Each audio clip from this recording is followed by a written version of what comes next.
vos cœurs sont ouverts? Oui, monsieur. Êtes-vous prêts à vous remettre en question? Oui. Amen. Vous savez, on est dans un temps où il y a des changements. Bonne question à se poser, c'est quoi? Comment je vais agir? Comment je vais m'ajuster à ces changements sur la terre? Rita, tu nous as parlé la semaine passée au niveau des tremblements de terre. J'aimerais ça que tu nous rappelles ça un petit peu. En fait, j'aime bien suivre la météo sur la terre, la météo de tremblement de terre. On t'entend pas bien. Non, OK, donc, et puis, non, c'est bon, vous m'entendez bien? C'est la caméra que tu n'entendras pas. Merci. Okay. Donc, et puis là, je suis allée voir sur le site qui font comment on appelle ça, dans le recensement, ce qu'on fait de tous les tremblements de terre. Et dans la semaine du 8 au 14 août, il y en a eu 27 sur la Terre. Bon, oui, la Terre tremble, la Terre a toujours tremblé, l'activité humaine fait aussi trembler la Terre. Sauf ce qu'on remarque, c'est que les tremblements de terre sont de plus en plus de haute intensité. Les tremblements de terre de 2, 3, de 2 et 3, ça a toujours été. Mais là, on pense, c'est tous les tremblements de terre que je vous parle là, étaient tous 5 en montant. Donc, il y a une augmentation de l'intensité. Et je crois que cette semaine, si vous avez suivi un peu les infos, il y en a eu 2 ou 3 dans le Pacifique et c'était du 6, ça a été jusqu'à 6,9 dans le Pacifique. Donc, en ce moment, oui, la Terre tremble, et puis, si on n'a pas encore vu le pire, là, mais en ce moment, la Terre tremble de partout. Ça me fait trembler. Non, c'est pas vrai, hein? Surtout, il ne faut pas embarquer dans la peur. COVID, justement, COVID. Hein, nous, on l'a vu quand on est revenu du Bénin. Comment, ici, au Québec, les gens ont peur. Incroyable. Incroyable. Ils ne connaissent pas Dieu. En Afrique, on ne voyait pas ça. Cette peur-là. Déjà, en embarquant dans l'avion, la manière dont le capitaine nous a abordés, c'était presque une voie de fin du monde. Mettez vos masques, lavez-vous les mains, sinon vous allez mourir. C'était presque ça, c'était fort. On est on va être bientôt face à des décisions par rapport au vaccin. La grêle, écoutez, c'est assez incroyable aussi, toute l'intensité qu'il y a au niveau de la grêle. Il y a des grêles gros comme des balles de tennis, même des avocats. Et puis au Michigan, il y a eu un tsunami de glace de 10 mètres de haut sur le bord d'un lac. Incroyable, ça ne s'était jamais vu avant. Fait que, il y a des guerres. Mais le pire, je dirais peut-être le plus évident dans nos pays, c'est l'accroissement incroyable de l'immoralité, de l'arrogance, de la rébellion contre Dieu, de l'abandon moral, la perversion sexuelle. Tu ouvres la télévision, tu ouvres ton ordinateur. L'immoralité, l'adultère, la pornographie, la drogue, la sorcellerie. Puis en plus, la sorcellerie, ici, dans nos pays, c'est bien caché en arrière de certaines instances officielles pour ouvrir les yeux. Amen? Amen. Fait que maintenant, le sujet de ce matin qu'on va aborder, c'est comment être sûr d'être prêt quand Jésus reviendra. Je pourrais vous le demander. Êtes-vous sûr? Hey, c'est une bonne question. OK. Tu es sûr en ce moment? Mais vas-tu être sûr, après avoir vécu des années de grands changements, de grandes persécutions? Vas-tu être prêt? On ne sait pas, hein? C'est pour ça qu'il faut se préparer. Amen. Alléluia. Seigneur, d'abord ce matin, on te dit merci pour ta présence, merci pour ta parole. Merci Seigneur de ce que tu parles à nos cœurs ce matin. Alors, on veut entendre ta parole. Je demande vraiment ton esprit qui me dirige, que moi je sois pratiquement absent, mais que toi tu prennes toute ta place. Par Jésus, je prie. Amen. Amen. Fait qu'on va aller faire un petit tour dans Matthieu 24. Hein, vous connaissez Matthieu 24? Ça nous dit, vous allez entendre parler de guerre. Ça commence. Ça va s'en aller en accroissant. De guerre proche ou lointaine. Ici, il y a vraiment un ordre. Attention, n'ayez pas peur. OK? Moi, je l'ai mis en gros, en rouge, exprès. La peur, là, c'est le contraire de la foi. Si on a la foi, on n'aura pas peur. Quand la peur vient, c'est une émotion, c'est naturel. Tout de suite, prenez autorité dans le nom de Jésus. Hey! Get out here! Dégage de là. Amen? Ça, c'est très important. Ne laissez pas la peur vous figer, vous paralyser. Ne laissez pas la peur vous paralyser. Matthieu 24, donc 6 à 8. Oui, tout cela, on continue. Oui, tout cela doit arriver. Mais ce ne sera pas encore la fin. OK? Donc ici, on parle avant l'enlèvement de l'épouse. Un peuple se battra contre un autre peuple, et un roi se battra contre un autre roi. Dans plusieurs régions, il y aura la famine, et la terre tremblera, encore une fois. Famine. Je peux vous en parler de la famine. Il meurt beaucoup plus d'enfants par la famine que par le COVID, en passant.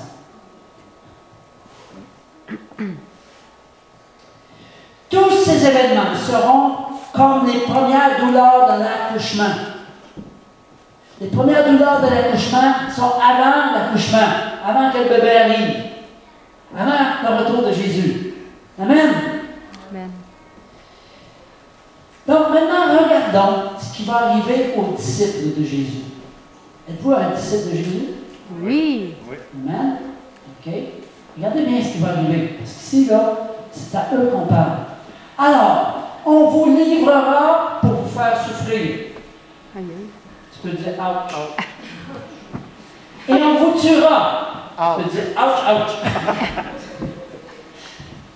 Tous ceux qui ne reconnaissent pas Dieu vous détesteront à cause de moi. Ici au Québec, moi, c'est tellement flagrant. Je suis allé chez ma coiffeuse, donc j'avais besoin, après quelques 5 mois, en me coupant les cheveux par moi-même, et puis, après le confinement, bien sûr, et puis, j'essaie toujours de lui parler du Seigneur. J'ouvre toujours des portes, je lance ma ligne. La ligne, elle me revient toujours dans le fond, à peu près. Et il y avait une dame qui était là. Je dis peut-être que la dame, elle, pas plus. C'est assez, c'est comme ça. Et beaucoup de gens abandonneront la foi. S'ils abandonnent la foi, c'est qu'ils l'avaient. De qui on parle? On parle de nous autres, là. On parle des disciples.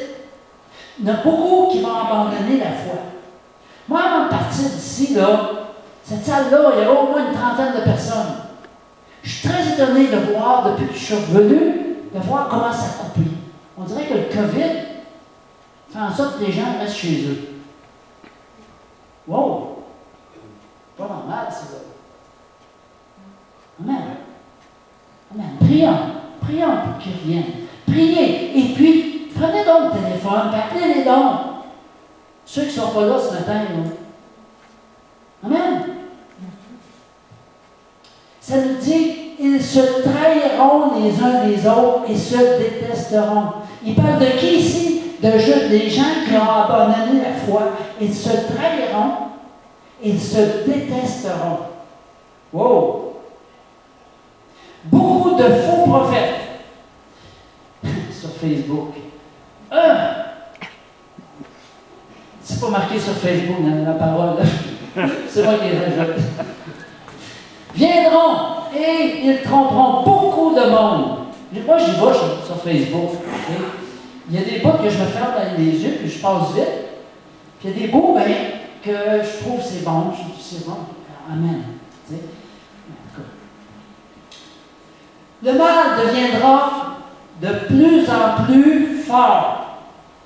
À cause de cela, beaucoup de gens auront moins d'amour. Hey, on les reconnaîtra à quoi? À l'amour qu'ils auront les uns pour les autres. À l'amour que nous aurons les uns pour les autres. Ça veut dire qu'on ne reconnaîtra plus là, si on a moins d'amour. OK. Mais celui qui résistera jusqu'à la fin, Dieu le sauvera. Amen. Amen. Alléluia. Dis à ton voisin, résiste. Résiste. Résiste. Henri, résiste. Au verset 14, ça nous dit, cette bonne nouvelle du royaume sera prêchée dans le monde entier pour servir de témoignage à toutes les nations. Alors viendra la fin. Moi, je suis béni de savoir que cette église-là, vous avez 2 groupes de missionnaires. Wow! Petite église de campagne.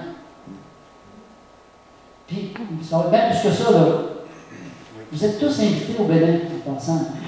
On a une chambre d'amis, puis on va avoir un grand local pour accueillir les gens à ONG Caleb. Donc, alors viendra la fin. Alors viendra la fin. Donc, c'est bon qu'il y ait des gens qui partent en mission. Il y a quelqu'un qui m'a appelé il y a une couple de semaines. Il était ici en face au restaurant. Puis, bon, il voulait savoir, il avait vu une croix. Il dit, c'est-tu une église? J'ai dit oui. Puis là, ben, il commence à me jaser. Puis là, ben, il me posait des questions. J'y répondais. Je lui ai dit qu'on venait de mission en Afrique. Oui, mais il dit, vous allez poser, il dit, vous allez me répondre, il dit, à une question. Il dit, comment ça? Il dit, vous partez en Afrique. Puis il dit, ici, dans un pays où il y a beaucoup plus de chrétiens, puis il dit, ici, il n'y a même pas 1% de chrétiens. Et là, j'ai commencé à répondre à sa question. Je lui ai dit, ben, écoutez, j'ai dit, premièrement, c'est une question d'appel. Oh, l'appel. Là, il me répondait vite, arrogant. Je me suis dit, c'est un peu bizarre. Parce qu'il m'avait dit qu'il était chrétien et qu'il avait fait plusieurs églises. Hein? Il avait fait plusieurs églises. Déjà, ça m'avait. Déjà, il me dit quelque chose. Là, je lui ai dit, ben, écoutez, j'ai dit, je pense qu'on est appelé à nous aller dans des pays surtout les pays en voie de développement, puis que les gens des pays en Afrique, au Mexique, peu importe, de venir ici au Québec. Pourquoi? Parce que souvent notre témoignage porte plus. Ça, c'est un fait. Finalement, il insistait. Là, j'ai dit, c'est bon, monsieur, je vous remercie beaucoup. Et ça, c'est ça un chrétien, aujourd'hui. Aïe, aïe. En tout cas, il y en a des comme ça.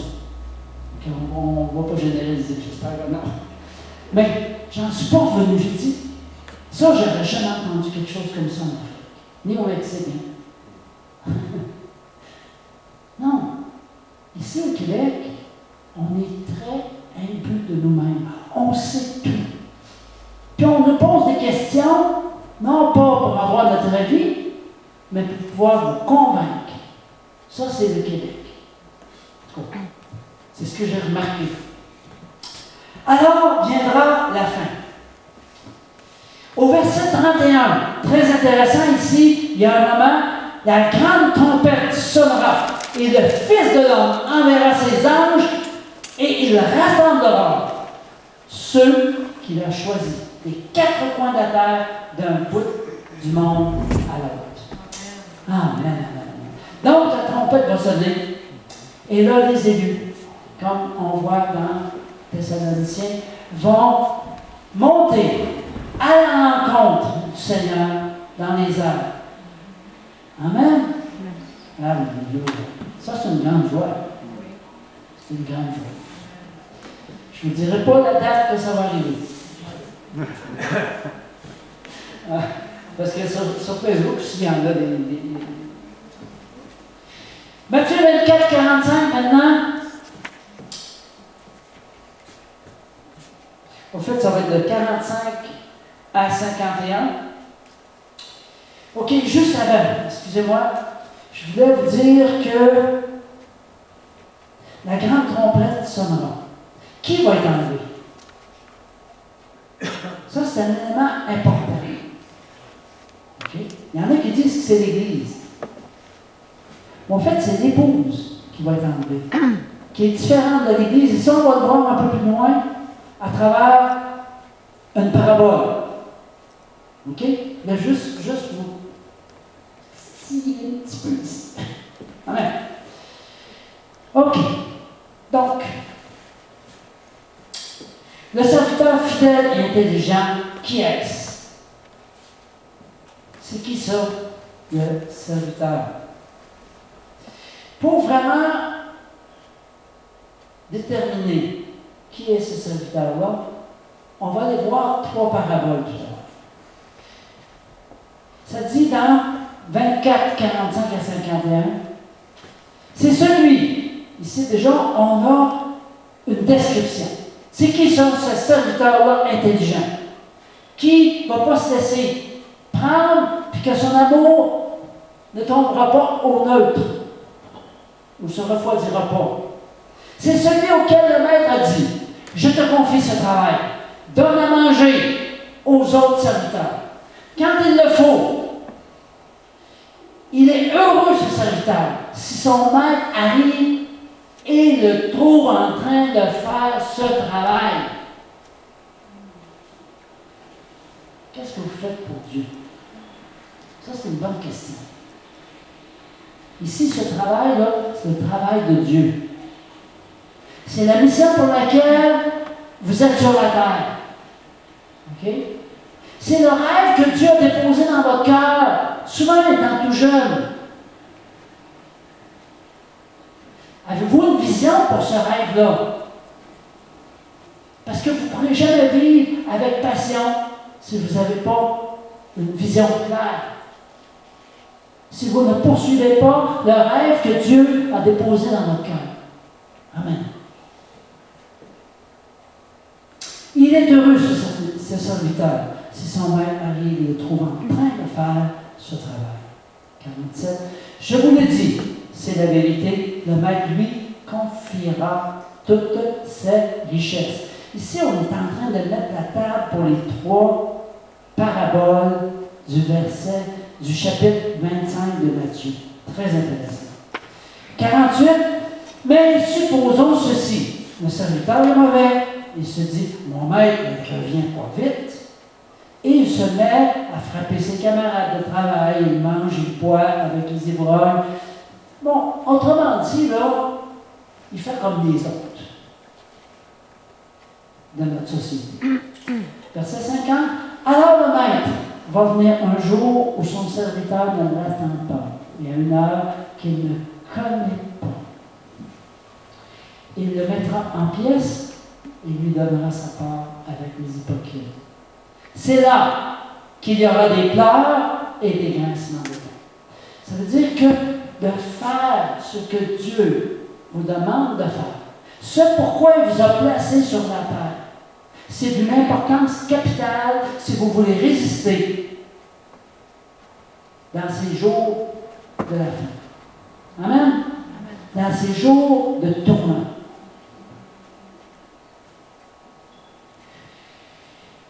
OK, donc, Matthieu 25 maintenant. On a vu Matthieu 24, très intéressant. Allez le lire au complet, je ne l'ai pas lu au complet, évidemment. Mais entre 24 et 25, ça dit « alors ». Qu'est-ce que ça veut dire « alors » ? Qu'est-ce que ça veut dire « alors » ? Alors veut dire, regardez, maintenant, là, je vais vous l'expliquer un petit peu plus. Alors, je vais préciser ce que je viens de vous dire. C'est un enchaînement. Et puis, il y a 3 paraboles pour que nous soyons vraiment prêts. Connaissez-vous les paraboles de Matthieu 25? Est-ce que vous êtes capable d'en nommer?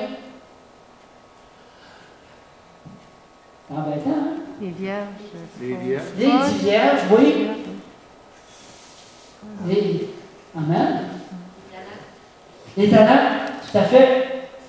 Puis il y a un autre qui est moins connu un petit peu, qui est les brebis et les boucs. Donc, ça, c'est à lire en continuité. Donc, vous allez lire Matthieu 24, puis pas longtemps après, vous allez lire Matthieu 25. Parce que ça se lit en continuité. Amen. OK, donc, à qui s'adresse le chapitre 25? Aux chrétiens. Yes. Aux disciples. Amen. Excellent. Maintenant, c'est vraiment 3 axes pour nous préparer. On va les regarder un par un, et puis on va pouvoir faire une conclusion à la fin avec ça. Premièrement, évidemment, on a les 10 vierges qui nous parlent du royaume des cieux. Le royaume des cieux sera semblable à 10 vierges qui, ayant pris leur lampe, allaient à la rencontre de l'époux. Wow! Vous savez, en Orient, les mariages se faisaient de nuit, de soir. OK? Et le marié, futur marié, arrivait avec une lampe, donc on le voyait venir de loin. Et la mariée, elle, avait toutes ses... Aujourd'hui, on dirait ses témoins. Comment on appelle ça? Filles d'honneur, c'est ça. Vont ça à la rencontre de l'époux. Fait que Jésus a pris quelque chose qui se passait déjà dans sa société à l'époque. Hein, c'est intéressant. C'est très intéressant. Prenons quand même, remarquons quelque chose. Les 10, d'abord les 10 attendent l'époux, non?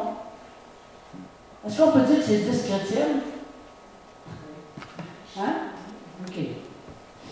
Les 10 attendent l'époux. Les 10 ont une lampe, puis on de l'huile dans une lampe. Les 10, hein? Oui. Mais les 10 s'endorment. Oh, je peux dire, ouch. Oh, OK. Mais il y en a 5 qui ont prévu de l'huile en surplus. Une réserve d'huile.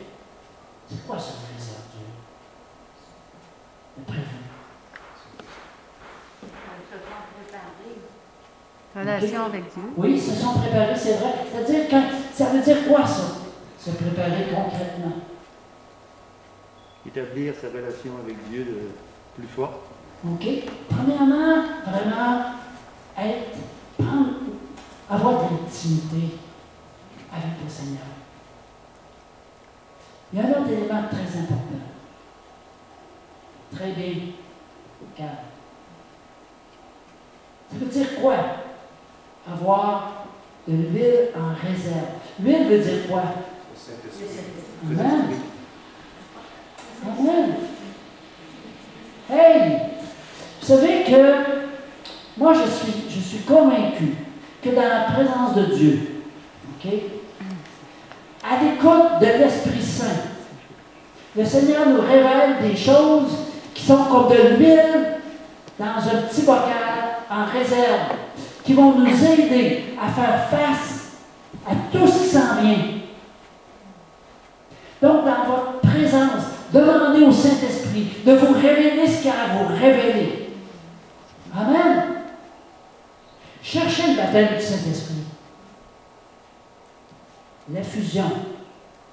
Amen. Ça, c'est vraiment important.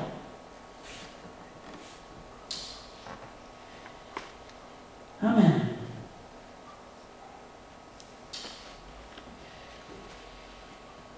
Au cri, toutes les vierges se réveillent. Quand qui ont crié, hey, l'époux s'en vient! Je ne sais pas qui a crié ça. C'est pas dit dans l'histoire.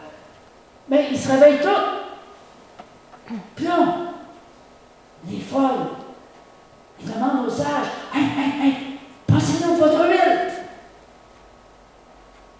Pourquoi, d'après vous, les sages ne peuvent pas donner de l'huile?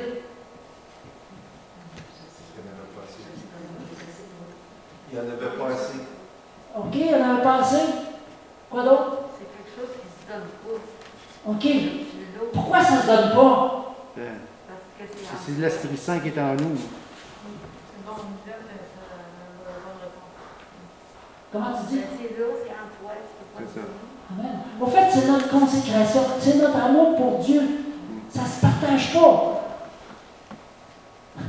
Amen. C'est vrai qu'il n'avait pas assez, comme tu dis, qu'il était. Mais en fait, il n'y en avait pas assez pour en donner parce que ça ne se donne pas. C'est quelque chose qui ne se donne pas, la consécration. OK. Amen.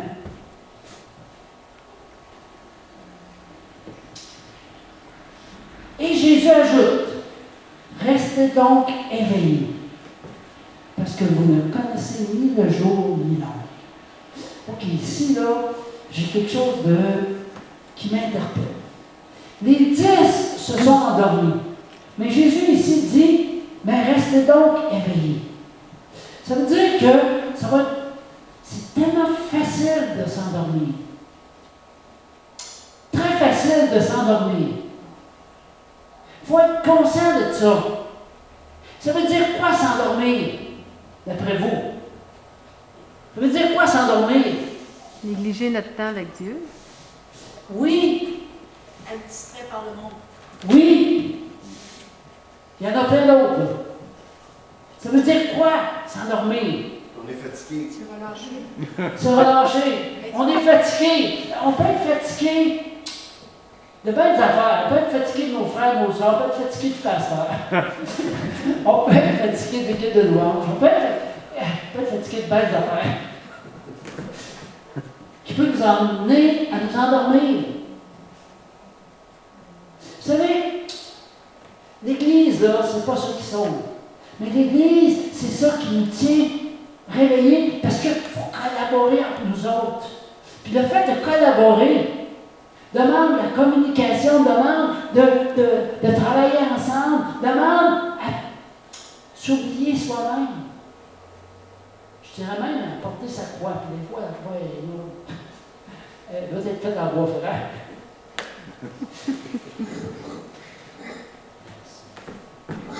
C'est trop facile de s'endormir. Mais ici, il nous dit, restez donc éveillés. Restez donc éveillés. C'est pas sa tête. Non. Restez donc éveillés. Donc, la réserve d'huile ici est vraiment importante. Parce que si tu n'as pas cette réserve d'huile-là, quand le Seigneur va revenir, tu ne pourras même pas aller à sa rencontre. Fait que la réserve d'huile, votre temps avec le Saint-Esprit présent, chercher la face de Dieu, tout ça est d'une importance capitale. Amen. Qu'est-ce que l'époux a dit aux 5 vierges qui étaient folles? Je ne vous connais pas. Oh! Je ne vous connais pas. Et pourtant, c'est des chrétiens. Je ne vous connais pas. Hey, c'est grave, là. Moi, je trouve ça, oh! Il y a un autre passage qui dit ça. Dans Matthieu 7, un petit peu avant, les versets 21 à 23. Ceux qui me disent Seigneur, Seigneur n'entreront pas tous dans le royaume des cieux, mais celui-là seul qui fait la volonté de mon Père qui est dans les cieux. Faire la volonté du Seigneur qui est dans les cieux. Ça, là, c'est pas mal plus large que ce qu'on pense. c'est pas de venir s'asseoir dans le chauffeur une chaise le dimanche matin. C'est beaucoup plus que ça. On va le voir encore plus loin. Plusieurs me diront ce jour-là, Seigneur, n'avons-nous pas prophétisé? OK, ici, c'est des gens qui prophétisaient en ton nom. N'avons-nous pas chassé des démons? OK. Toi qui as chassé des démons, peut-être que tu vas être parmi ces gens qui vont dire Seigneur, Seigneur. Mais quel Seigneur va dire je ne le connais pas? N'avons-nous pas fait beaucoup de miracles? Beaucoup, pas un ou deux, là, beaucoup. Par ton nom. Alors je leur dirai ouvertement, je ne vous ai jamais connu. Aïe, aïe, aïe, aïe. Retirez-vous de moi, vous qui commettez l'iniquité. OK. Seigneur, quand il dit « je ne vous ai pas connu », le mot ici en hébreu est « ginosko », qui veut dire « je ne t'ai pas connu dans l'intimité ». Je ne t'ai pas connu dans l'intimité. C'est pas que le Seigneur ne connaît pas, mais notre intimité, on la néglige. Tu l'as dit tantôt.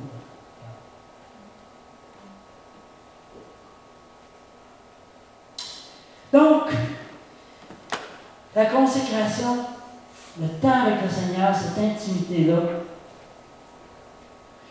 Jésus vient chercher ceux qui vivent par l'Esprit. Ceux qui ont cette intimité. Et c'est là qu'on va avoir une communion remplie de l'Esprit. C'est là qu'on va remplir notre bouteille d'huile. Donc, premièrement, vivre par l'Esprit et être consacré. Amen. OK. Ça, c'était notre première. Deuxième, l'histoire des talents. Est-ce quelqu'un qui peut me raconter qu'est-ce qui s'est passé dans l'histoire des talents? Dans la parabole des talents.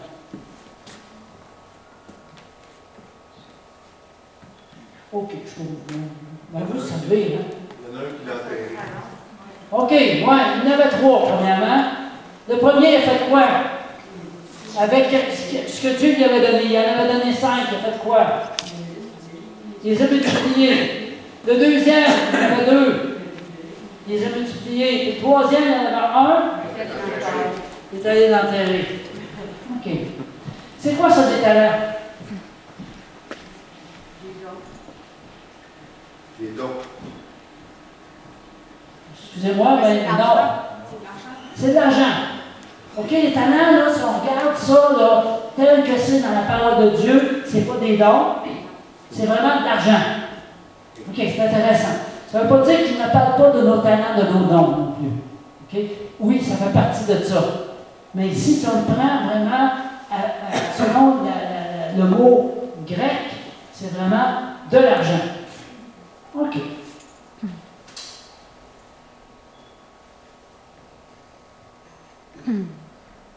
Encore une fois, ici, cette parabole-là s'adresse aux gens qui sont sauvés.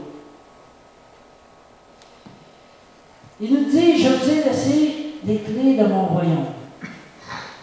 On est appelé à faire fructifier le royaume de Dieu. Vous savez, Dieu nous a donné toutes des capacités à chacun d'entre nous. Ces capacités-là vont nous servir à faire de l'argent. Okay? D'habitude, dans les églises, on ne parle pas d'argent. Moi, on parle d'argent. Moi, l'argent, c'est pas ça qui est important.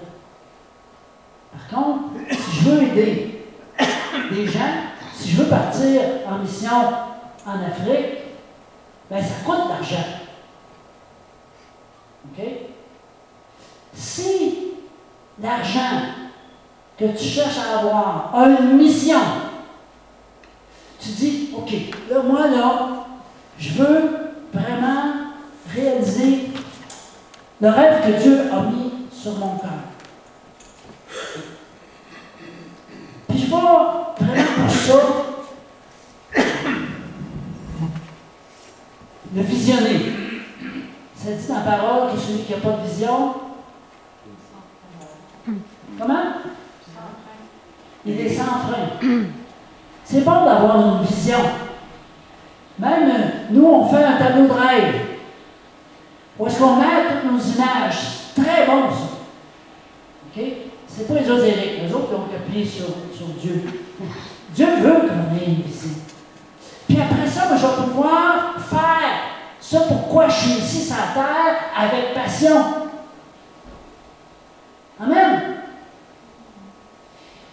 Vous savez, des fois, vous allez dire, « Ah oh ouais, mais moi, là, je suis rendu à un certain âge. Jamais trop tard. Jamais trop tard. Jamais. OK? Embarque dans la mission que Dieu a pour toi. Et là, quand tu donnes une mission, moi, là, depuis que je suis tout jeune, quand j'écoute des films où que je vois une situation où il y a une injustice faite à un enfant, soit je suis bien choqué, soit que je pleure comme un bébé. Dans les films, là, je pleure. Hein? J'étais à lui-même, ce moment-là.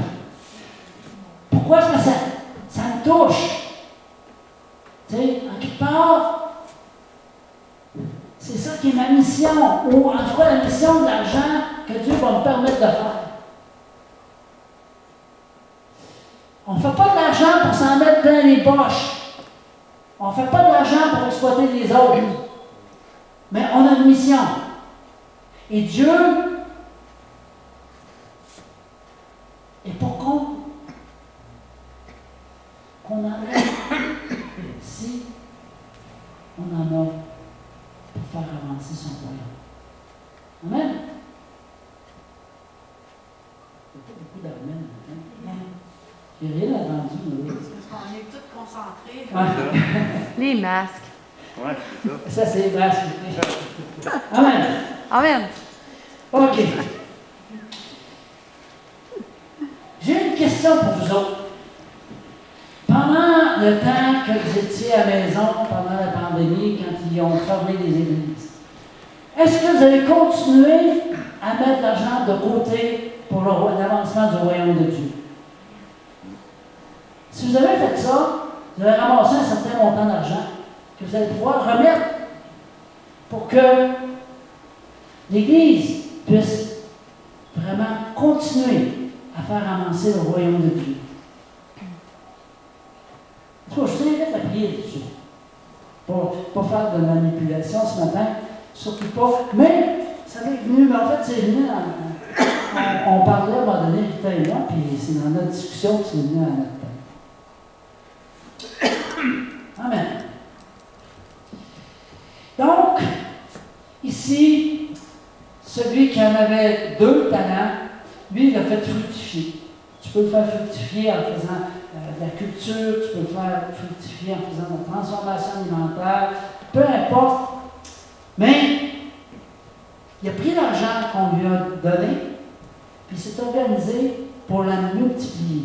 Vous savez que Dieu est le Dieu de la multiplication. La veuve de Sarepta avec son petit peu d'huile. Les 2 événements où Jésus prêchait, puis il y a eu quelques poissons et quelques pains. Dieu est un Dieu de multiplication. Et vous savez que j'ai envie de dire aussi que plusieurs des apôtres étaient en business. Ah oui! Pierre, les pêcheurs, là, il y avait une équipe avec eux autres, là. C'est pas dit. Mais c'est ça, hein? Amen. Il y avait Paul aussi qui faisait, on dit des tentes, je pense que c'était plutôt des talites qu'il faisait, en tout cas, d'après ce qu'on a comme mot aussi hébreu. Et puis il y en a un qui, lui, l'a enterré. Vous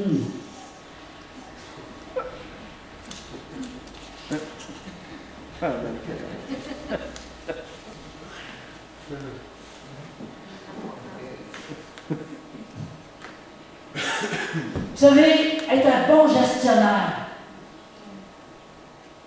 ça fait en sorte qu'on va faire fructifier ce que Dieu nous donne. Autant vous savez, les talents, là, Dieu nous donne des talents pour qu'on puisse avoir vraiment un travail ou une business qui va rapporter de l'argent, qui va faire en sorte que je vais avoir un impact dans le domaine. Vous savez que moi, je suis dans le domaine de l'horticulture dans mon travail. Si je ne réussis pas bien, est-ce que je vais pouvoir avoir un impact quand je vais dans une réunion et que je dis mon point de vue? Ils vont dire lui. Un deux de pique.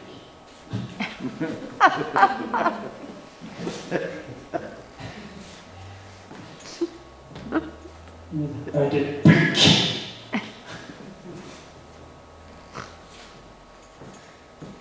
Être des bons gestionnaires, faire fructifier ce que Dieu nous donne. Autant dans les talents, dans les dons. Amen. Lève-toi, mets-toi au boulot. Ah ouais, lève. Suite, go. Donc, être un bon gestionnaire, faire fructifier ce que Dieu nous a donné. Deuxième point important ici, avec la parabole des talents. Troisième parabole. Ça nous parle des brebis et des boucs. Qu'est-ce qu'il y a de particulier quand on s'approche d'un bouc? Il charge. Charles. Il charge et il dégage. En effet, il pue. Je vous le dis, ça pue.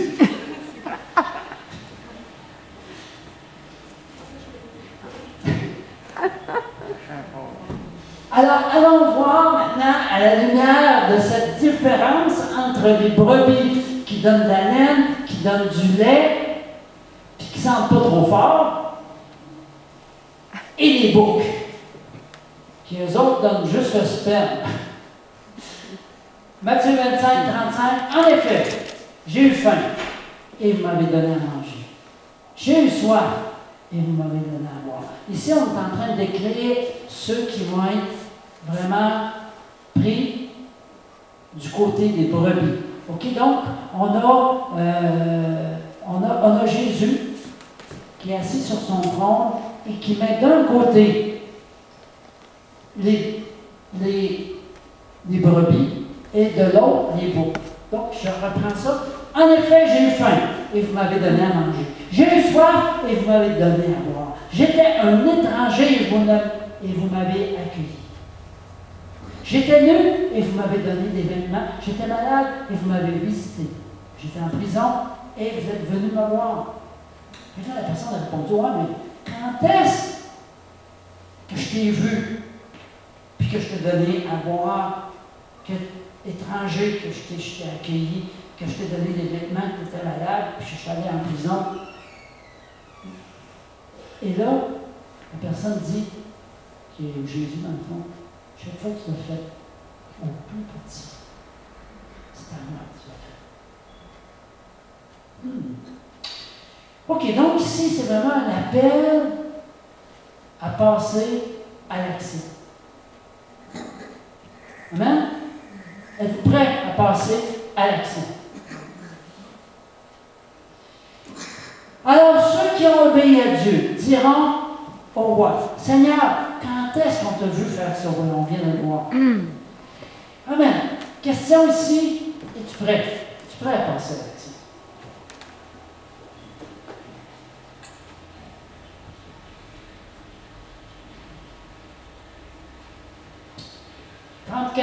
Venez, vous que mon Père bénit. Recevez le royaume que Dieu a préparé. Jésus dit, c'est vraiment vous m'aimez. C'est vraiment vous m'aimez. Si vraiment vous m'aimez, là, oui, vous allez prendre votre intimité avec Dieu. Vous allez chercher à ce que le Saint-Esprit vous parle. Vous allez faire fructifier ce que Dieu vous a donné. Et vous allez vous mettre en action pour le royaume de Dieu. OK? Amen? C'est intéressant, hein? C'est très intéressant, ces trois paraboles. Amen. Vous savez, j'ai envie de dire qu'on a un examen à passer pour être enlevé. Julie, t'aimes ça les examens, toi? Non!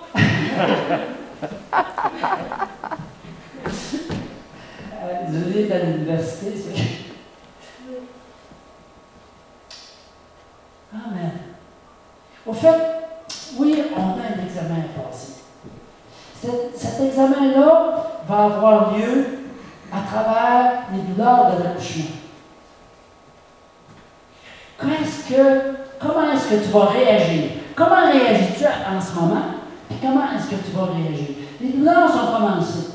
Le COVID, là, a vraiment déclenché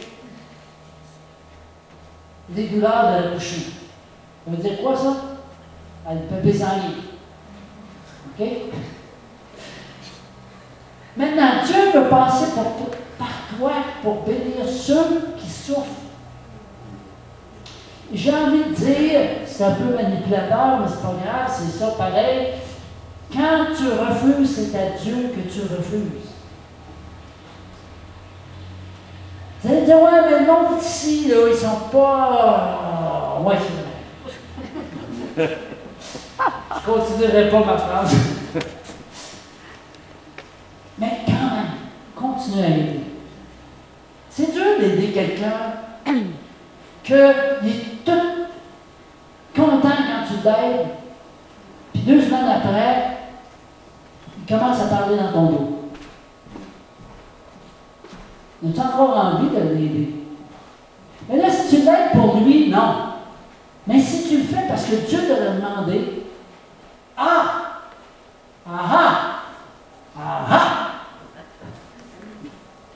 OK. Ça, c'est un point important.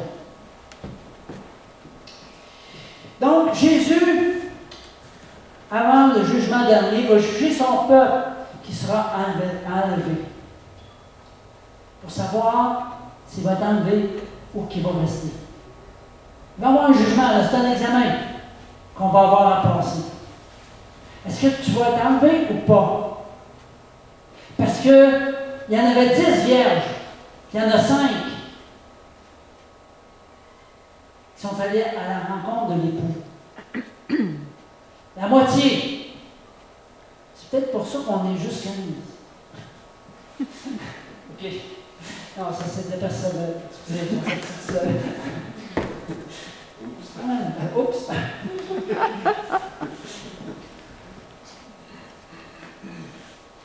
Si vraiment vous m'aimez, j'aime ça.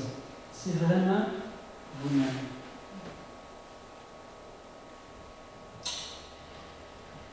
Donc, le point 3, c'est être compatissant.